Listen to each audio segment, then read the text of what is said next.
साल 3122 पृथ्वी मर रही थी। मानव जाति ने एक नया ग्रह खोजा। एरा, एक नीला और जीवित ग्रह जहां पेड़ सांस लेते थे और हवा में गूंजती थी एक अनसुनी संगीत। इंसानों ने वहां एक शोध केंद्र बनाया, लेकिन एरा के निवासी नीली चमड़ी वाले चमकती आंखों वाले शांत जीव एलोरा वहां के असली रक्षक थे।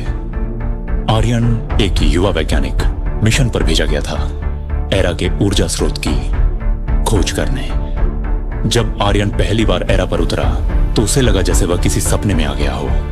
नीले पेड़, आसमान में उड़ते विशाल पंखदार जीव और जमीन जो उसके कदमों को महसूस कर रही थी। वहां की एक एलोरा लड़की सीना उसकी मदद करने को सामने आई। सीना ने आर्यन को एरा की आत्मा से मिलवाया, हृदय वृक्ष से जो पूरे ग्रह की ऊर्जा का स्रोत था। यह पेड़ सिर्फ ऊर्जा नहीं देता, सीना ने कहा, यह स्मृतियां जीता है, भावनाएं सुनता है। आर्यन मोहित हो गया, लेकिन पृथ्वी के आदेश अलग थे। ऊर्जा निकालो, चाहे जो हो। एक रात आर्यन ने केंद्र से सिग्नल भेजा, ऊर्जा केंद्र तैयार है, कल दोपहर में निष्कर्षण शुरू होगा। लेकिन उसी रात हृदय वृक्ष ने कुछ दिखाया। आर्यन की मां की यादें, उसकी हंसी, उसकी मृत्यु, एरा उसके मन में छिपा हुआ दर्द पड़ चुका था।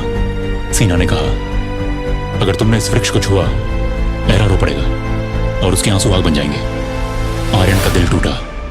उसे पहली बार लगा विज्ञान से ज्यादा जरूरी होता है समझना। अगले दिन जब पृथ्वी से जहाज आए तो आर्यन उनके सामने खड़ा हो गया। ऊर्जा नहीं मिलेगी, उसने कहा। देशद्रोह करोगे? कमांडर ने पूछा। आर्यन मुस्कुराया, नहीं, रक्षा कर रहा हूं इस ग्रह की और अपनी आत्मा की।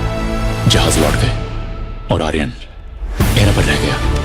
अब वो इंसान नहीं, एलोरा का हिस्सा बन गया। कभी कभी हम किसी दूसरी दुनिया में जाकर खुद को पाते हैं और वही घर बन जाता है।